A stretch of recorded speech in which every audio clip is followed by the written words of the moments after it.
When you're in your 40s, 50s, 60s, 70s, you should be in the same health, shape, and fitness as you were in your 20s and 30s.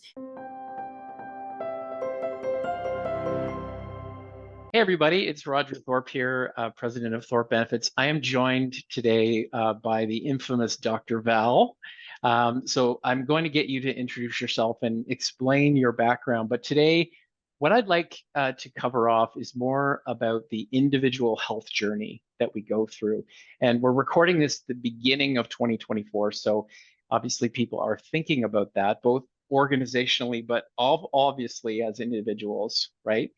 And I think today I'd like to cover off sort of the myths or the misunderstandings that come with this journey. And a lot of that is education based. So, start off, I guess, if we could, just telling us a little bit about where you come from and the work you do, and that'll give us context for the credibility you bring to this conversation. Absolutely. Well, my journey in health started with an undergraduate degree in nutrition from the University of Guelph. And then I got sick and I went to see my medical doctor, and she did every test under the sun. Brilliant woman, absolutely love her. Everything came back normal. And she told me, hey, you're just under stress. Go home and sleep some more. And at that point, I was sleeping 10 or 12 hours. I'd be up for an hour, I'd be exhausted, and I'd have to go back to bed. So I thought, I can't live like this. So, Mhm. on the advice of my beautiful aunt, I went to see a naturopath, and the naturopath said, "It's your diet." And I said, "Oh my gosh, I'm a nutritionist. I know everything." Mhm. And sure enough, it was my foods. And as soon as we changed the foods, my health turned around like that. So then I became hooked. And I was like, okay, naturopaths have secret knowledge because my medical doctor is brilliant and she didn't know about this. And I just did an undergraduate degree in nutritional sciences from one of the best universities in Canada that you can do that from. And I would argue in North America, amazing university. And I never got taught this. So you have secret knowledge. So then I went on a quest for knowledge. So I became a naturopathic doctor. And then since graduating, I've graduated, I've been in practice now for 24 years. I spent a lot of my time traveling the world, learning different forms of medicine and different types of alternative medicine. So I studied at a teaching hospital in China. I took extra Ayurvedic medicine courses. I took extra yoga, learned to be a yoga instructor. I started looking at the mind, body, spirit. I started looking at hypnosis and why people got into certain aspects and patterns that they did.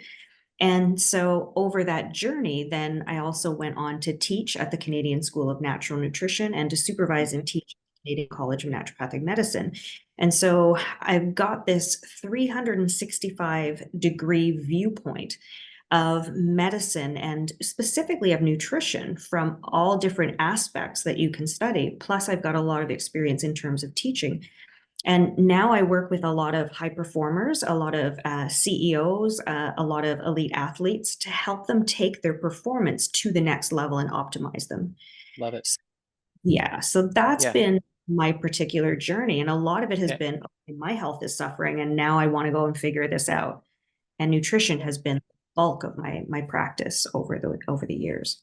Great. And I think I can relate very limitedly on that in the sense that I haven't had health issues that are overly concerning, but I've had a journey of trying to become a higher performer over time. Love that idea. And it's a long and kind of winding road if you don't get the right. So, but there's some definite myths or misnomers in this. What Yeah. would you say would be the biggest one in that? And by the way, your background definitely is going to lend great credibility to this. So thank you again. But what would be that big sort of insight you would want to share right off the top? There's so many, but I think, one of the big key factors for me was, when you're in your 40s, 50s, 60s, 70s, you should be in the same health, shape, and fitness as you were in your 20s and 30s. So aging is something that biologically getting older is going to happen, right? It's inevitable. Mhm. But aging is optimal. In North America, we're aging way too fast.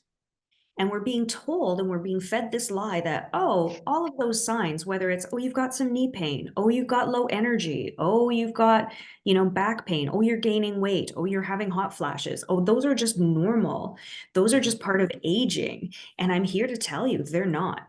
So if your energy is lower, if you're getting crashes during the day, if you need a nap, if you're feeling like you have aches and pains, that's not age. That Yeah. is not age. So Okay. when you're in your 80s, maybe in your 90s, you can then start saying, well, I'm slowing down a bit. That's Okay. okay. Yeah.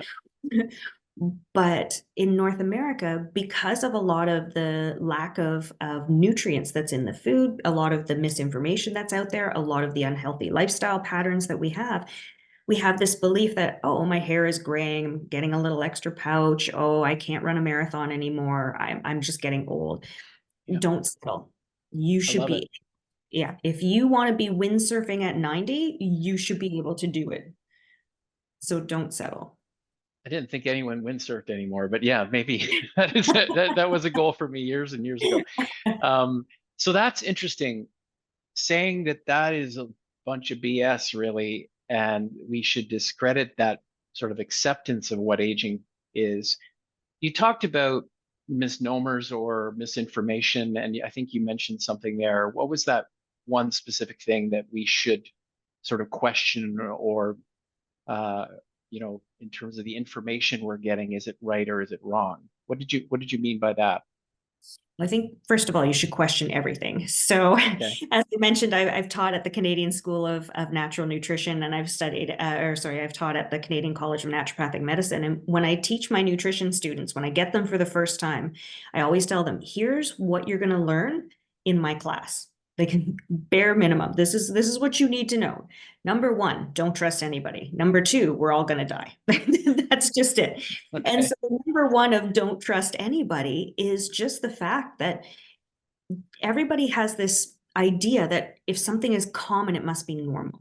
Okay. So first of all, that's, oh, I'm a female, I have menopause, I'm supposed to have hot flashes. I'm supposed to have, PMS is normal. No, that's not normal. Just because something is common doesn't mean it's normal. Hmm. 72% of North Americans are overweight or obese. It is now more normal in North America to be overweight or obese than it is to be thin. That's common. That's not normal. You shouldn't have to Uh, have that. So well what's said. happening? Yeah. So what's happening? Okay. First of all, you're being starved, you're being poisoned, you're being lied to. And a big part of that is 90% of the information that is out there about nutrition is dead wrong. And food companies, even the health food companies, there are health food companies out there that are good. There are health food companies out there that are manipulative. And they will add in different types of products that will rewire your brain to make you want more of their products and crave them more. And there's deliberate misinformation that's out there, and there's deliberate lies. And what you think, everybody thinks they know about nutrition. I have so many patients who come in and say, oh, but I'm eating healthy. I'm like, really? Give me 2 minutes. You won't think Mm. that way. So, Reality check. Yeah. right. And it's because 90% of the health information out there is wrong. And so I was just reading a study that came out recently that was talking about how people who they did this study and they fed people high fat food or low fat foods, different types of foods, and then they measured the blood flow to the front portion of the brain, which is our reasoning and logic. And so when people are under stress and cortisol is high, blood flow decreases, right? Hence road rage. But what they said was people who ate high fat meals had less blood flow to the front portion of their brain. So it actually can make you dumber. Fat, that was their whole big thing. High fat food makes you dumb. It affects your brain performance. And I'm like, that's not right because I know a lot of studies that say the exact opposite and your Mhm. brain is all fat. So what type of fat, what are you feeding people? So I read down in the study and what they used as fat to feed people was actually a croissant. A croissant is high sugar. Right. So it's all of this processed garbage, it's all of this sugar, but they blame the fat. So if you're Yeah. looking at the studies, oh, this study says this, oh, high fat food causes cardiovascular disease, high fat food causes cancer, high fat food causes, Alzheimer's. No, it doesn't. Hmm. You're being manipulated and deliberately misled. Yeah. So in singular amounts of information, you can't use that as your, this is what I'm going to base my entire health journey on. So that's interesting. I like how this is turning from, I don't agree aging is not normal, or I don't have to accept what people call as normal aging. I should question the information I'm getting. So that turns me to learning and educating myself a little bit over time, maybe a little faster than having to wait to the point where I'm in a chronic situation. Um, I know I look back and I think if I had known something back when I was 30, it would have helped. But I had to go through that journey, right? I had to learn. And thank goodness I've learned a lot and it's added to that.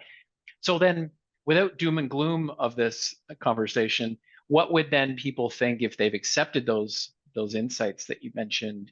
Where do they go from there? So, what would you say to that, just to leave it to conclude the conversation? Sure. Well, first of all, I would say a couple of things. Number one, your wealth is your health. And so what I've seen time after time with high performers that I work with, the healthier they get, the more money they make. So Hmm. it's incredible. I've had someone track it. They had like their little aura ring and they tracked their health and they tracked their income. And the Interesting. healthier they were, the better, the more money they made. And as their health dropped down on their aura ring, they found their income dipped. So, Wow. really, it is in your best interest to really get healthy. Hmm. And so the other thing that I would say is you've got to know who to trust because your health, honestly, is one part habit and one part hormone. And so we often think like, oh, I'll just do the studies myself or I'll read this and then I'll put it into play and I just have to have discipline. Oh, especially this time of the year when everybody's trying to lose weight. I just have to have discipline. Nope, you don't. Discipline. I don't believe in discipline. I don't believe in willpower. I believe in balancing your hormones and having really good strategies and structures in place. So you start getting those habits dialed in. You start working with people who are experts in their field, who Yeah. have the insight and the knowledge. That's the critical factor because there's a lot of people out there who are saying a lot of things and aren't necessarily getting the results and don't really know what they're doing. This could be a game changer for people to rethink their journey in this way, right? And if I take real, the major takeaway for me is get these people around you. Like this is like almost like a health team in a sense between your medical doctor and your naturopath and your other people that are teaching you how to incrementally, improve the hormones and the issue or management of those and the habits to be added little at a time to the point where they become consistent as opposed to based on willpower or so that's huge. Thank you so much for these insights. This was great. I assume the audience can reach out to and find you online and ask you more questions. Absolutely. So thank you again for your time. That was awesome conversation. Thank you so much. Okay.